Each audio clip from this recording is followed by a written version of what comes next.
ఇక్కడ ఇంకో విషయం కూడా ఏమిటి అంటే, మనం దక్షిణాచారం వామాచారం అని చెప్తూ ఉన్నాం.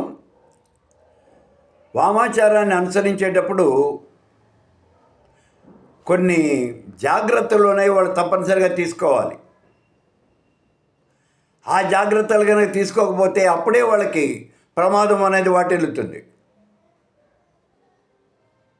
ఇదంతా తాంత్రికంతో కూడినటువంటిది. తంత్రశాస్త్రాన్ని చాలా జాగ్రత్తగా ఉపయోగించుకోవాలి. అది కష్టం, మనం చేయలేం. నువ్వు బ్రహ్మాండంగా తపస్సు చేస్తూ ఉన్నావు, నీ ఎదురుకుండా రంభో ఉరవసో మేనకో ఎవరో వచ్చి అర్ధనగనంగా డాన్సులు చేస్తోంది. నువ్వు కళ్ళు తెరిచి చూసావు, అయినా సరే నువ్వు కళ్ళు తెరవకూడదు, కళ్ళు మూసుకుని అలాగే కూర్చోవాలి అని అంటే అది నీ వల్ల అయ్యే పని కాదు. నువ్వు కళ్ళు తెరిచావనుకో, అప్పుడు నీకు జరిగేటువంటి పరిస్థితి ఏంటో నీకు తెలుసు.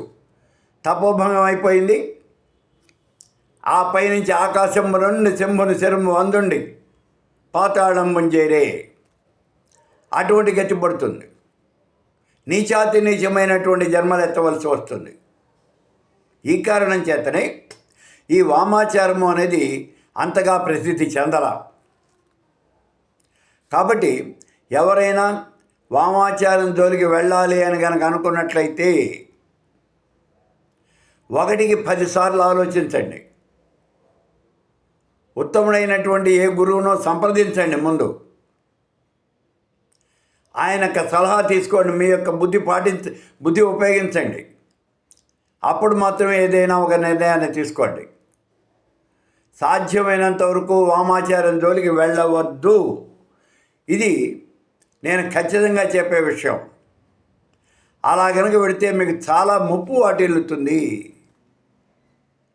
మీరు చాలా కష్టాలు పడాల్సి వస్తుంది. ఈ జన్మలో కాకపోతే మన జన్మలో. పోనీ ఒక చిన్న విషయం చూడండి, మనం చాలా సినిమాలు చూసాం. సినిమాల్లో మాంత్రికులు బోల్డు మంది ఉన్నారు, వాళ్ళంతా ఈ వామాచార సంపన్నులే. ఎక్కడైనా ఏ కథలో అయినా సరే మాంత్రికుడు విజయం సాధించాడు అని చెప్పబడిందా? చూడండి. ఇన్ని తంత్రాలు, ఇన్ని శక్తులు సాధించిన మాంత్రికుడు ఎక్కడైనా విజయం సాధించాడా? మరి ఇంకెందుకు? కాబట్టి ఎక్కడ కూడా వామాచార సంపన్నుడు తాంత్రికుడు విజయం సాధించిన సంఘటనలు లేవు. కాబట్టి మీరెవరూ కూడా ఆ జోలికి అసలు వెళ్ళవద్దు.